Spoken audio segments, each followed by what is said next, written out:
Hello, hello, and welcome back to WTF. Hello, hello, and welcome. Today's a little different. Yeah. If you haven't noticed by that chair's No, sorry. If you haven't noticed by the fact that we're in the same outfit that we were in the last video. And we have lunch. And we have lunch. We're just recording this right after we recorded the excellent video on breaking up with your whip.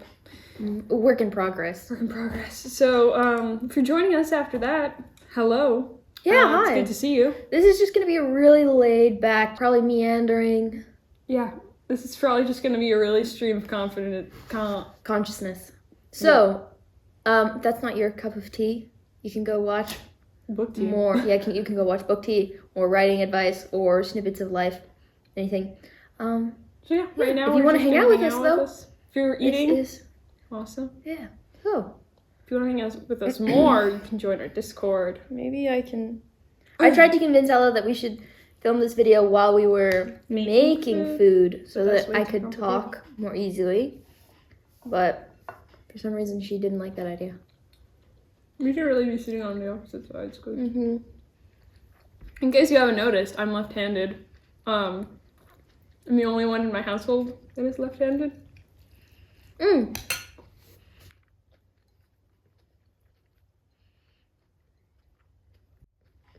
Oven likes charades. What? Seasoning. Oh, what we're eating? Mm-hmm. I'm currently just eating spinach. It's just sauteed. It's nothing fancy. I ate kind of a big breakfast, so I'm having kind of a smaller lunch. Aubin's eating spinach, feta, and chili. And that's homemade pizza that we might share. So, and I have tea. Oh, I should probably take it out. Stop steeping it. This is homemade pesto with cut onion and tomato with Parmesan, I think. And this is barbecue sauce with some kind of sausage and cut onion on top. Cool. Now my pizza's gonna be wet, and your pizza too. It's okay. Yeah, I'm just kind of staying over here. Okay. All right, Ella, how about you start us off? Well, our first thought for what we were going to talk about was character, and not like particularly how to write character or anything, just stream of consciousness. That word is becoming difficult for me right now. Stream of consciousness discussing character and how it's interesting. I can't really have a conversation by myself, and although I'm sure you are very interesting, you cannot have a back and forth with me right now, so I shall wait until my sister. Look, brought a napkin. That is not a napkin, that is a towel. It's better than a napkin. So, character.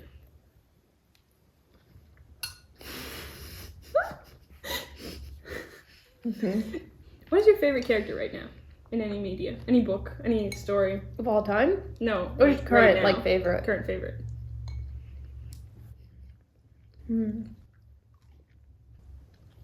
Well, currently I'm reading the We Hunt the Flame series. So I'd say that my favorite character to read about is probably Nasir right now. But also, at the end, I was really starting to get interested in this other character, which I won't spoil. No, that would be nice, but I won't. It's gonna be hard to talk about character if we can't spoil anything. We should do a mini book spoiler. Book tea, spoilers included. It could be something about like everyone's read, like Harry Potter or Hunger Games. The Bible. What? Nobody's gonna be worried about spoiling the Bible. Yeah, but I mean, it's not really a book tea. It's not, but I was just trying to think of books that nobody would care. The Quran. Yeah. I've been researching a lot about Islam and been reading the Quran, so... I feel like there's less, like, characters we can talk about in the Quran. Yeah. I only just got past the foreword, so... Because I've been taking notes and writing down my thoughts. So... Yeah. It's interesting.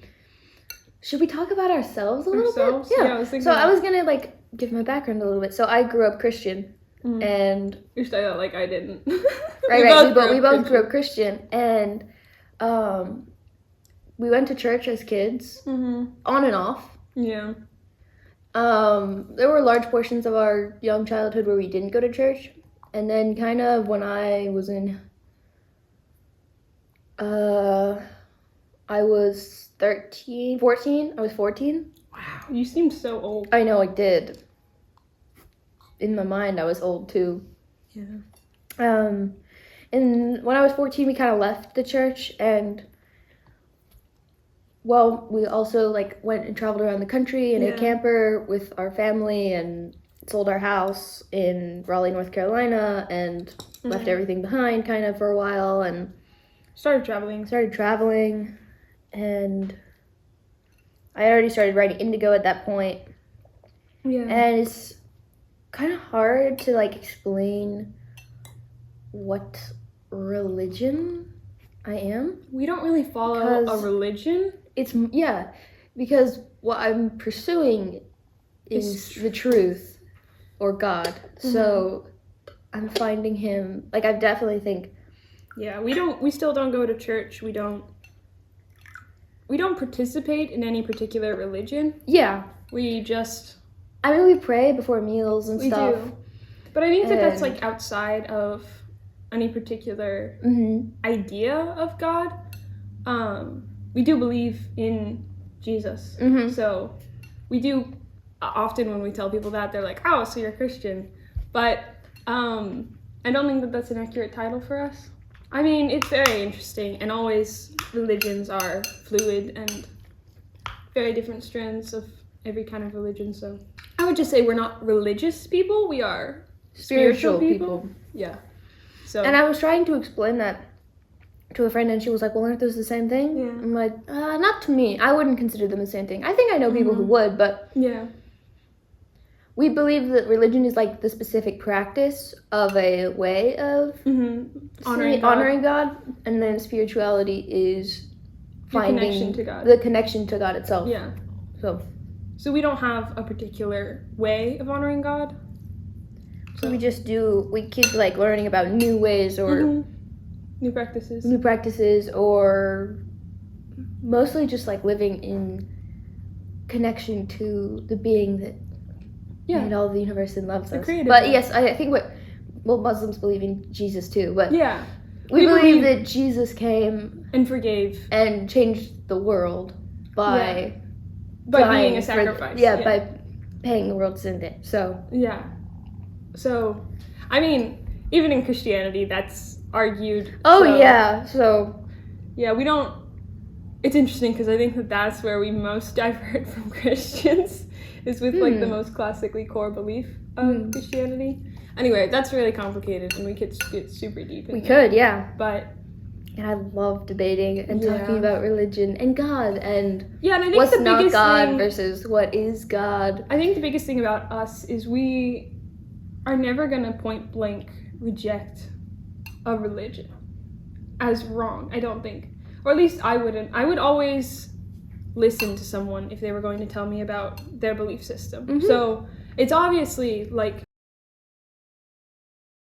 I don't know, something that my friend always talks about is no matter who anyone is, there's always something you can learn from them. So even if you don't think you'll agree with someone, hearing them out and really appreciating their perspective is always valid.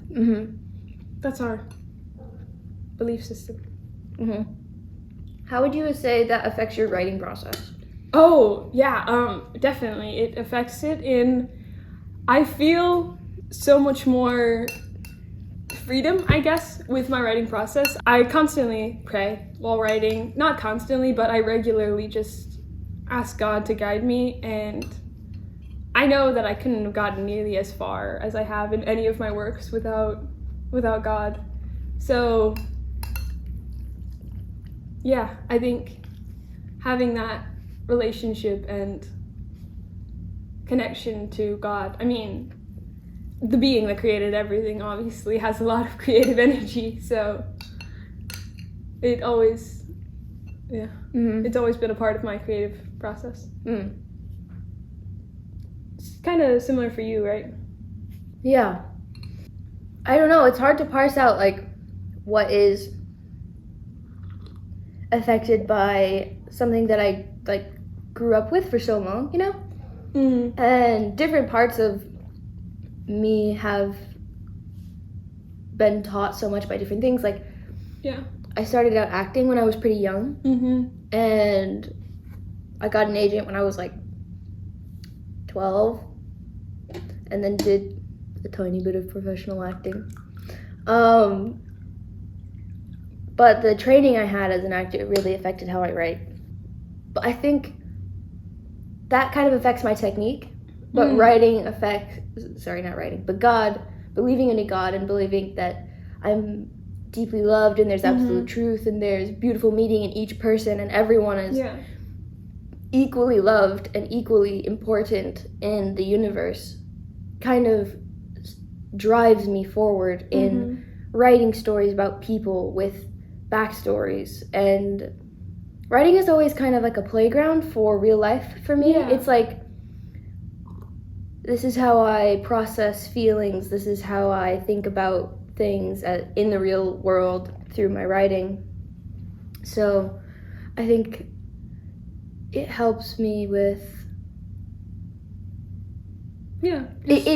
appreciating humanity. I asked someone recently like why they wrote, and I think like out of all the artistic mediums, why writing? And I think my answer to that question would be like, because we get so many layers deep, because it's not just paint on a canvas, though that is beautiful. I'm attracted to this underlying thought process,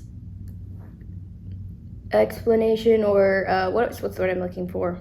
Insight? Like it's insight, perspective? like when I give you something, like carrying over, it's a deep and personal communication. Communication of ideas and truth. And I think that's because that's what I love so much about God. So they're inextricably linked.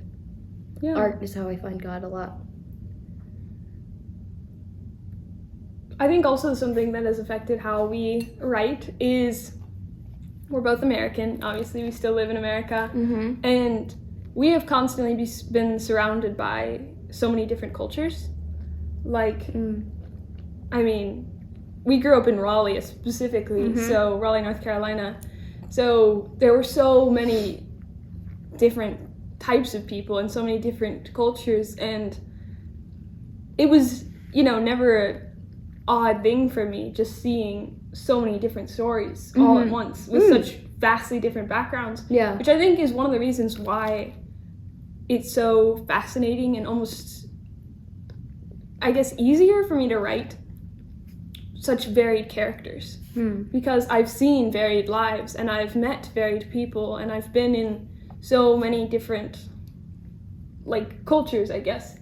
And we've had amazing experiences. Like, we've gotten to travel the United States. We've gone to Hawaii and Mexico, and so seeing all the different cultures. And I mean, you've also gone to England and France and Italy, so you've gotten to see even more different types. So we also grew up around a lot of languages. I did one half a year of kindergarten. We've been homeschooled the rest of our lives pretty much. But yeah, you guys might wonder how we have so much time to put out these videos. We're homeschooled. So I graduated. I'm working on it.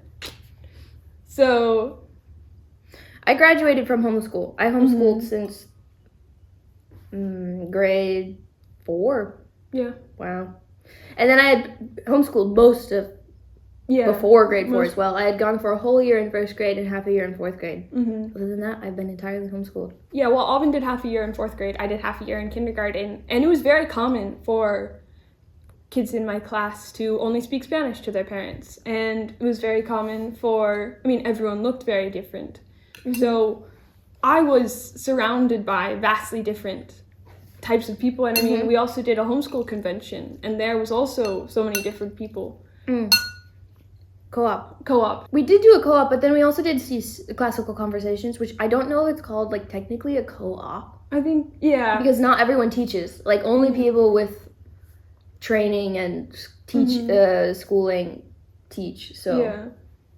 Yeah, and that was really fun and really interesting. I mean, there were kids from, again, all over, but still more, mostly, you know, living from and in America. And then just at the beginning of this school year, I started at a public school, or a charter school. It is a public school, technically. But, and that school was so varied and also super cool. So I got to see, like, half of my classmates were Muslim, and there were many people from all over. I had a classmate who was Russian. I had a classmate who was from Ghana, I think. I had a classmate from South Africa. I had classmates from, I definitely had classmates from Central America and lots of classmates from India.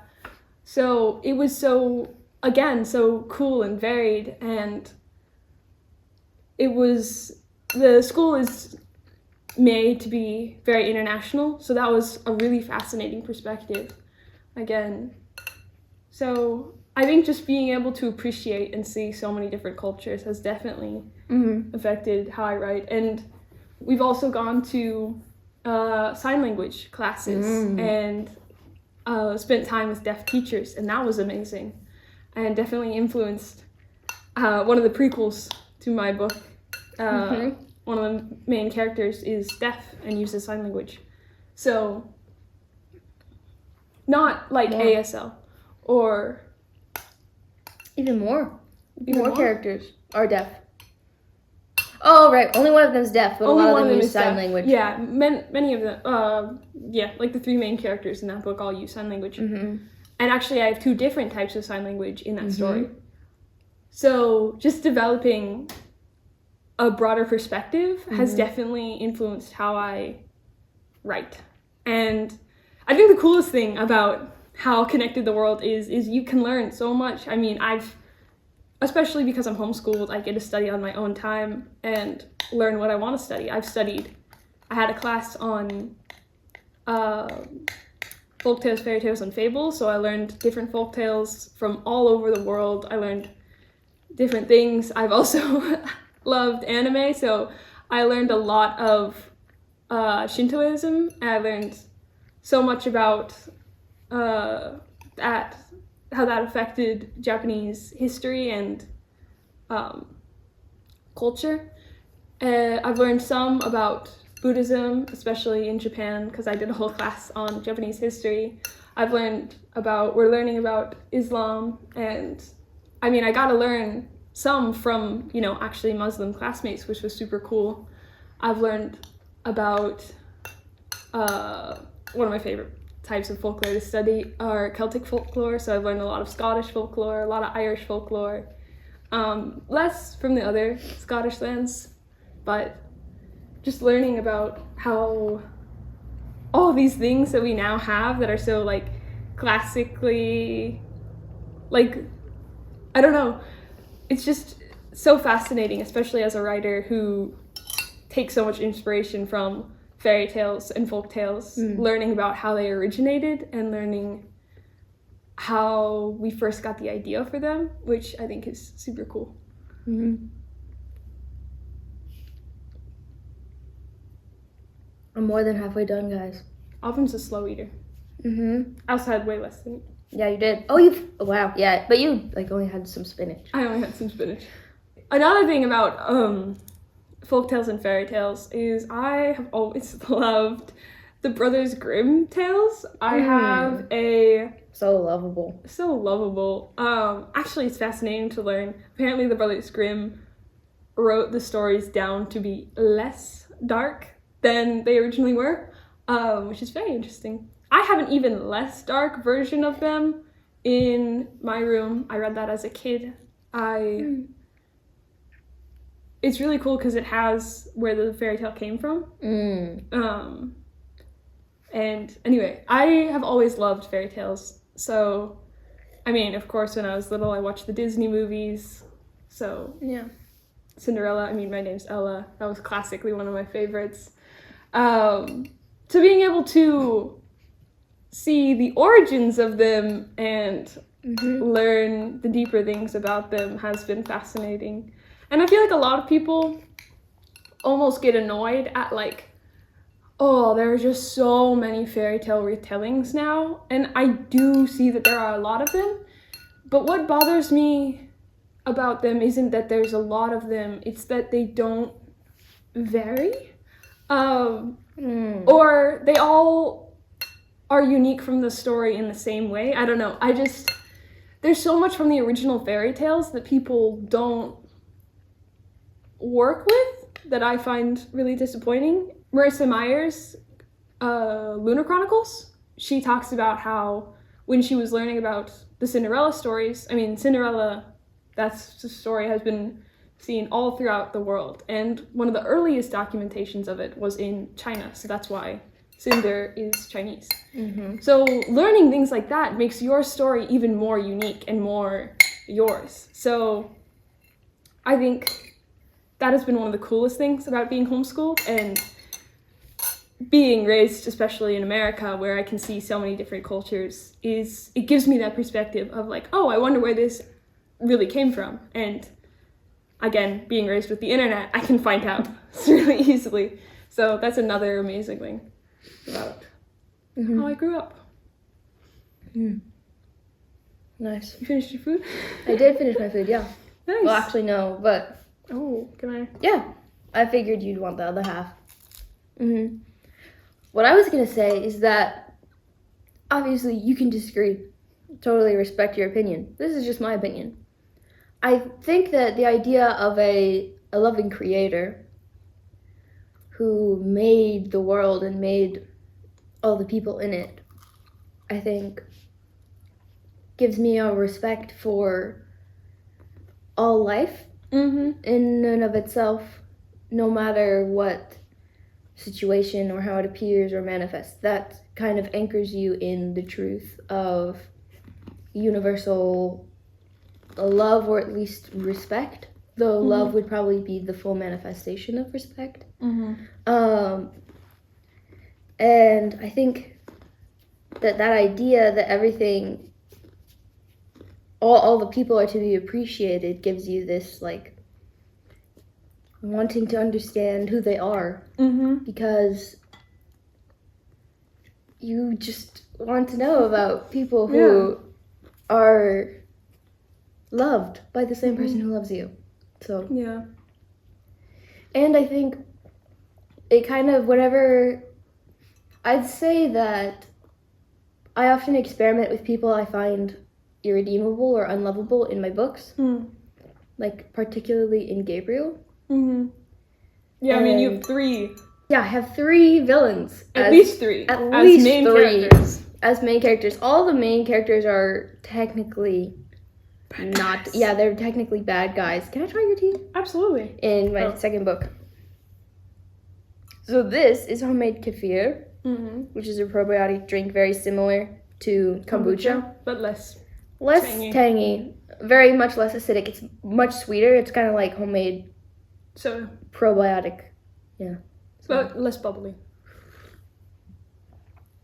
Ooh, that's delish. It is. Oof. There's something else I was going to say, but it kind of like isn't about anything you were just saying. Okay. It was going back to languages, not actually going back to. Really different note, but I think also kind of similar because I was raised where speaking multiple languages was relatively common. I mean, many people spoke both Spanish and English. So I think that always fascinated me. That always led me to be fascinated with languages. And at a young age, I started learning both Greek and Latin. I don't speak either. But I learned them for a pretty long time. We only learned Greek for like a year. Yeah, but we learned Latin for many years. Yeah, so it was more of an academic study rather than actually trying to learn and speak the language. So like, I would translate documents. I wouldn't speak it to my friends. Yeah, we never spoke it, but that did give me the perspective of trying to learn languages. And in 2021, we started watching Naruto. And we watched it in Japanese because The English sounds terrible. Yeah. So Aubin was just like, well, if I'm going to be listening to Japanese all the time, I'm going to learn it. Well, I was like, do I really want to watch this anime that's like 900 episodes long? What can But I if do I'm to make doing this it, yeah. more worth it? If I'm going to be listening to the audio for that many hours. Yeah. Then I might as well. I might as well learn Japanese. Yeah. Somehow we didn't realize when we started learning Japanese that Japanese is one of the hardest languages to learn from English. I think maybe we did. Maybe we did. But it didn't matter. I didn't realize that. So we have been studying Japanese on and off for Man, I was like studying Japanese for probably like a year, maybe probably 2 years. We really started studying Japanese in December of 2022. 22? 21?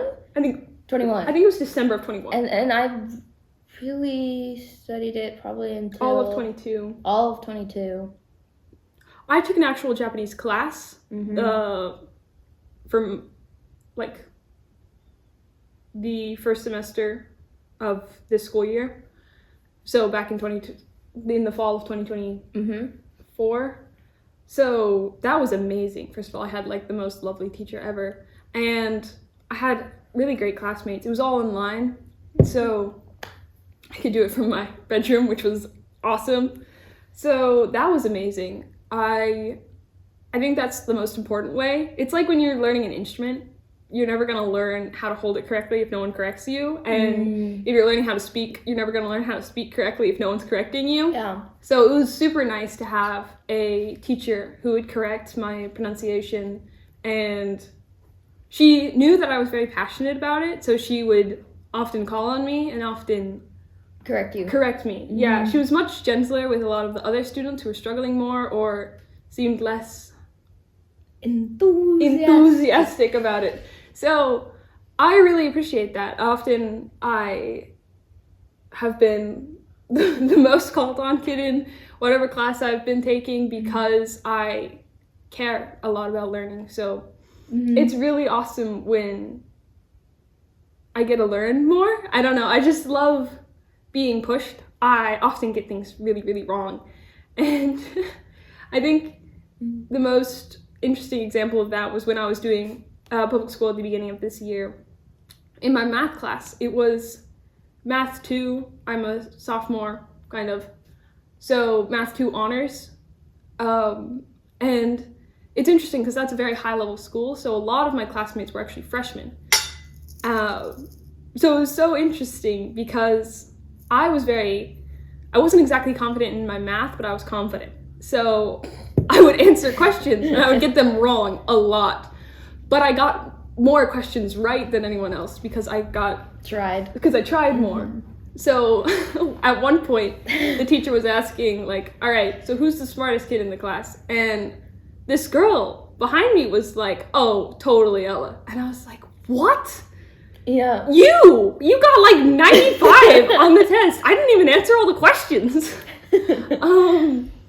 And I think that also, I think that helps me with everything. So having the confidence to get things wrong will help you in any field you're working on, especially if you're writing or doing creative projects. Also being perceived as wrong, with especially stuff like trying to make a creative work your job. Yeah. If you're trying to start a business, if you're trying to make art your job, write stuff. Like, these are things that have been stereotypically seen as unlikely to succeed. So having the confidence to fail within them is a very important skill. And it's something, we're working on. Yeah, of course. Yeah. But we're here, obviously. Yeah. We're working on this. We're doing the thing. That's we say that a lot at home. It's like, we're doing the thing. Yeah. And Oh, wait, hold on. Go ahead, finish your lovely thought, and then I was just gonna say, basically, our entire work is kind of crowdfunded. because we're, doing a YouTube video, so we would get paid if we had enough subscribers, which is just people. Yeah. And we're also writing books, which we would get paid if people bought our books. Yeah. So everything we do... I mean, because we're not a big five. Yeah, because we're not a huge publishing house, I mean, we started... Like, we don't get advances for books. We don't get advances. And, we don't have a salary, so... Everything we do is independently us. Yeah. And you guys, actually. Yeah. So, thank you. If you want to support us. I mean, we're obviously not starving artists, so. No. Yeah. Okay, my thought. Mm-hmm. Okay, so you want to know what's hilarious? You do. So, when we traveled around the United States, we did a YouTube. My dad did a YouTube video of every day we were on our trip. And that was 150 days. Actually, we had like a week after. We had a week after that, but it was literally just getting back home and getting sick. Yeah, it was terrible. But we I didn't even think of us as YouTubers, but we had our family had made over 160 probably videos, because we also made videos about our camper. Not a ton. We weren't the Brown family, the Browns. We did research about what kind of rig to take around the United States for years. Mm-hmm. So we really got into RV life YouTube. So I guess I never considered us RV life people. But I mean, technically we were. If you want to go watch that. The videos are kind of slow. My dad was editing them every day, so didn't have time to go over all the our Mexico videos. We also did a video diary of every day we were in Mexico, and those are only 2 weeks. Those were only 2 weeks, and Dad edited them afterward, so they're faster paced, I guess. Yeah, they're more fancily edited. Yeah, but I mean, still the daily ones were. I mean, there are just a lot of days we didn't do as much. Yeah, there's a lot of driving days, and then I think. I mean, it's one of those slow channels. I think someday we might shorten them. But anyway, that would be fun. So we get home and we move here, and somehow these kids come to our door. Okay, hold on. So we meet the people who owned this house, and then we met them and talked to them. And they were great, and then eventually we bought the house, and they must have told people in the neighborhood about us, and they were like, "Oh, they're YouTubers." So we became the YouTubers. YouTubers in the neighborhood, which is kind of prophetic, because now we are YouTubers. I mean, that's not majority of what we do. No, we're also just mostly writers, but still, I mean, we make a lot of YouTube videos. Our mom has a YouTube channel, which is amazing, which we keep forgetting to plug. But guys, you have to go watch How to Love Your Unlovable. I don't think it's How to Love. I think it's just Love Your Unlovable. Yeah, by Eileen Chevalier, and it's spelled the same way as our last name. Unshockingly, but it's amazing. It's about. I have an episode. Ella has an episode about how to love your unlovable brain. I have an episode, How to Love Your Unlovable Heartbreak, which has a lot of stuff to do about Gabriel. So if you want more book spoilers, about Gabriel, or just want to learn a little bit about my life, go and watch those videos. They're 2 videos, and then I have 2. You also read excerpts from your. Just one excerpt, and then one was just me your writing. Poem. Yeah, it's not really a poem, but it's kind of poetic. It's poetic prose. So yeah, go watch that. And obviously our parents have a series on there, which is amazing. It's very intense, so if you aren't married and are interested, it's about their relationship as a married couple. If you are interested, you don't have to watch it, but the channel in general is amazing, and yeah, guys, go watch it. Oh yes. The videos are kind of long. They are also podcasts, so so if you prefer podcasts, you can just listen. It's on every platform. Yeah. Amazon, Apple, Spotify. Mom's everywhere. Yeah. So.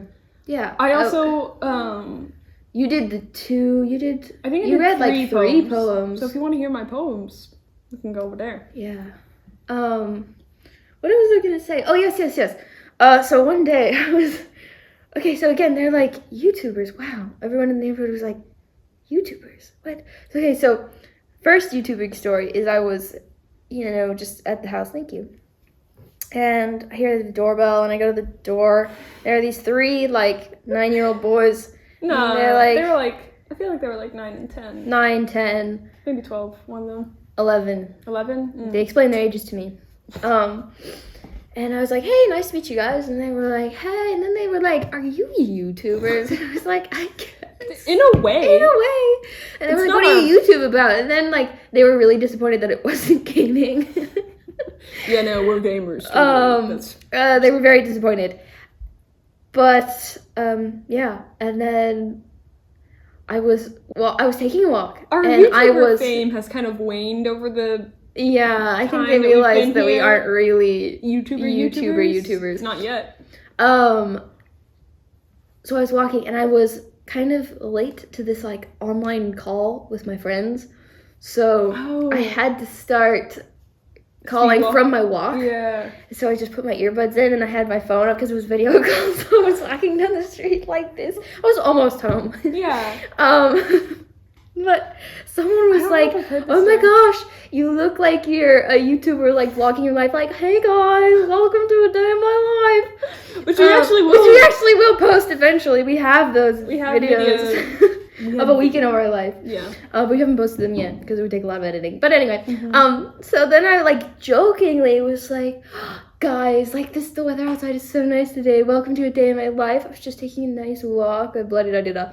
And then this kid on his bike in our neighborhood comes down like, don't forget to like and subscribe. And then he just passes me. I'm like, oh my gosh, he thinks I'm actually doing like a live. You're a YouTuber. A live vlog as a YouTuber. Even though I was just calling my friends. So, I mean, you being YouTubers, what does that mean? yeah, I mean, we make YouTube videos. And we make a lot of videos. We do. We make a lot of videos. I would consider us YouTubers because we're like consistent about it. We are consistent. And we make a lot of content. We make a lot of content. Our friends are like, you have so many videos. And I'm like, that is true, bro. Tell me actually, about on our it. end, we have to edit them.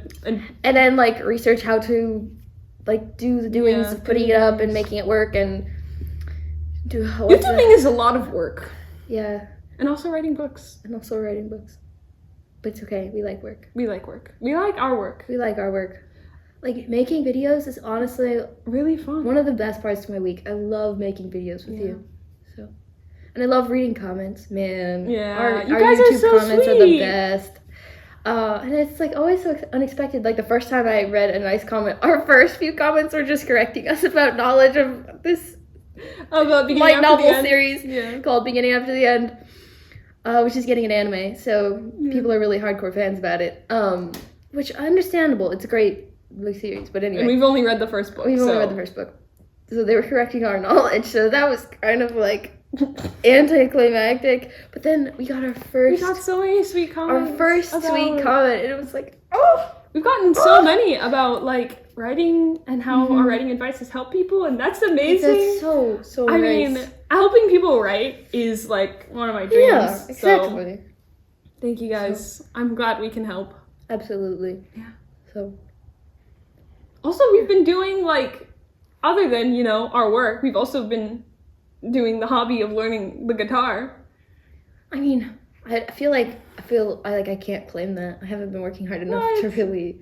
I mean, we've been practicing it, and I've started learning Scottish Gaelic. So yeah, I'm learning Scottish Gaelic, learning how to play the guitar, writing a book. I've learned more Hindi than the guitar.